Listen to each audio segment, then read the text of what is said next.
The Lockheed P-38 Lightning looked like a weapon from the future. Twin booms, a central cockpit, and two engines built for long, unforgiving missions. This wasn't a fighter made for quick glory. It was made to cross distance, survive damage, and still return home. In the Pacific, that range meant everything, because the ocean doesn't forgive engines that fail. The Lightning could escort, intercept, strike, and even carry heavy loads like a true fighter-bomber. Pilots loved how it could hit hard in a single pass, then climb away on twin power. Over enemy territory, the P-38 became a symbol. If you saw that twin-tail silhouette, you knew the fight had already changed. It wasn't just fast. This aircraft was built to last. Grumman F4F Wildcat. The Grumman F4F Wildcat entered the war at sea, where mistakes sink with the carrier. It was the U.S. Navy's first true all-metal fighter that could take the punishment of rough landings and keep flying. On paper, it didn't look unbeatable. Against lighter enemies, it sometimes felt outmatched. But the Wildcat had something better than beauty. Durability. It protected convoys, fought off raids, and attacked submarines and ground targets when the situation demanded it. This was a fighter that survived the early Pacific months when victory wasn't guaranteed. Pilots learned to fight smarter, diving, cooperating, and refusing turning contests. The Wildcat became the proof that toughness and tactics could defeat fear. It didn't need to be perfect. It just needed to keep you alive. Republic P-47 Thunderbolt. The Republic P-47 Thunderbolt didn't arrive like a fighter. It arrived like a moving fortress, huge, heavy, and built around raw engine power. The P-47 became one of the most feared machines in the sky, because it could do what other aircraft couldn't. Take hits, keep flying, and come back for more. Pilots called it the Jug, and the nickname fit. It wasn't elegant. It was unstoppable. At altitude, the Thunderbolt could race with the best, but its real terror came in the dive. When a P-47 dropped its nose, it fell like iron, fast, stable, and deadly, then climbed away before enemies could respond. In Europe, that meant bomber escorts that could fight and survive. But the P-47's legend was carved lower, closer to the earth. As a fighter-bomber, it became a weapon against everything that moved. Trucks, trains, fuel depots, airfields, and armored columns. 8 heavy machine guns meant a single pass could shred targets into smoke. And if guns weren't enough, it carried bombs, rockets, even napalm tanks. The Thunderbolt didn't just shoot, it erased. What made it famous wasn't only destruction, it was resilience. This aircraft was built tough enough that pilots sometimes limped home with severe damage that would have ended other fighters instantly. That toughness created confidence, and confidence wins wars. The P-47 wasn't the aircraft you chose to look heroic. It was the aircraft you chose to come home. Curtiss P-40 Warhawk. The Curtiss P-40 Warhawk was never the most advanced fighter of the war, but it became one of the most used because it showed up when the fighting was urgent. It flew in harsh deserts, over jungles, and across long supply lines where reliability mattered more than perfection. The Warhawk hit hard with heavy machine guns and could carry bombs for strike missions, turning it into a fighter-bomber that worked in real combat conditions. It wasn't built to dominate the highest altitudes. It was built to survive and fight where the war actually happened, low, fast, and close. Many pilots learned discipline inside this aircraft. Attack with speed, don't waste energy, and always exit clean. The P-40 became the steady workhorse that kept squadrons in the air when newer aircraft weren't available yet. The Bell P-39 Airacobra was one of the war's most unusual fighters, and that's exactly why it mattered. Instead of putting the engine in the nose, designers placed it behind the pilot, driving the propeller through a long shaft. That choice created space for a brutal weapon, a 37mm cannon firing straight through the propeller hub. In close combat, one accurate burst could end a fight instantly. The Airacobra wasn't built for extreme altitude battles. It performed best lower down, where speed and firepower decide everything fast. That made it especially effective in the kind of fighting where enemies appear suddenly and disappear just as quickly.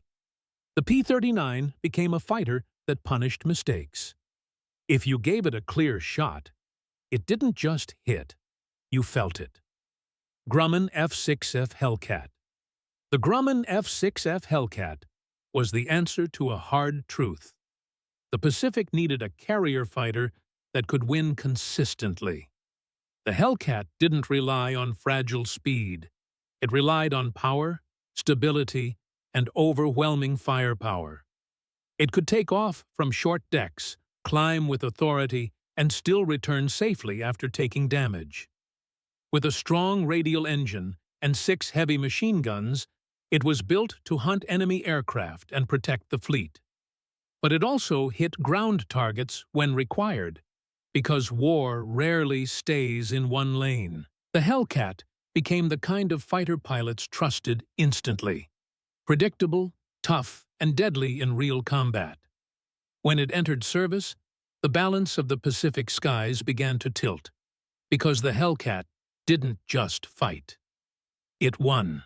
Northrop P-61 Black Widow. The Northrop P-61 Black Widow was built for a different battlefield, the dark. While other fighters hunted with eyesight, the P-61 hunted with radar, tracking enemies in the night when fear is strongest and visibility dies.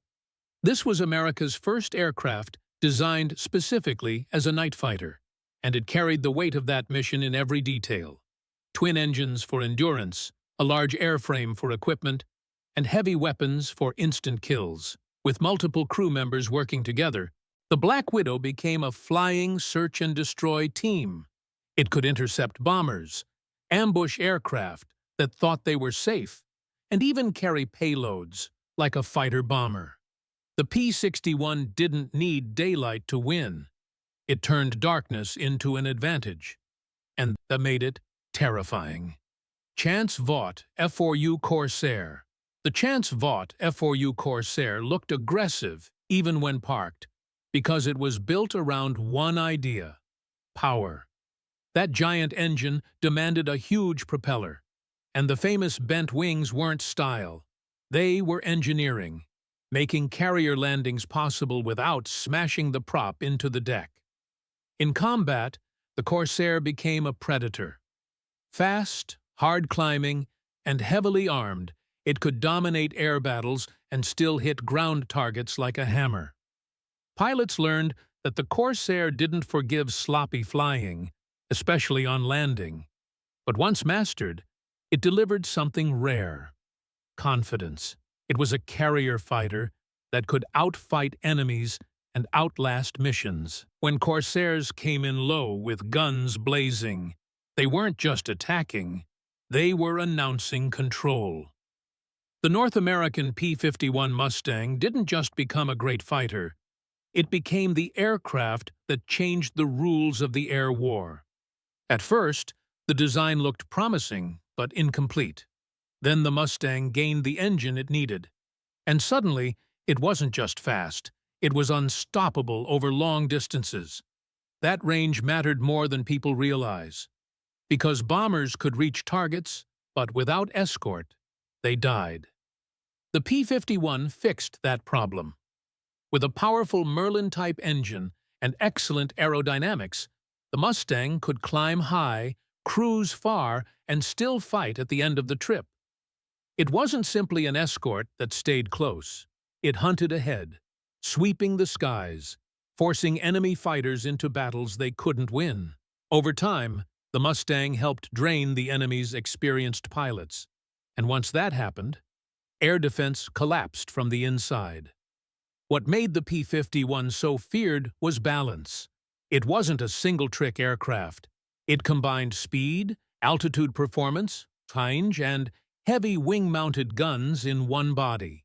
It could escort bombers deep into enemy territory, then shift into ground attack when required. Even after World War II, the Mustang's value didn't disappear, because its design was so effective that it stayed useful long after newer aircraft arrived. When people talk about air superiority becoming permanent, they're usually describing the moment the P-51 Mustang arrived and refused to leave the skies. P-47D Variants. Late war markings on P-47s weren't decoration. They were survival. In the final phases of the war, Allied aircraft often wore bold invasion stripes so friendly forces could recognize them instantly in chaotic skies. By then, the Thunderbolt's mission had evolved. It wasn't only fighting aircraft anymore. It was tearing apart supply lines and ground forces to break an army's ability to move. This is why pilots trusted the P-47. It could carry the war on its wings. Different versions appeared, some tuned for long range, some for speed, some for tougher missions, yet the identity stayed the same.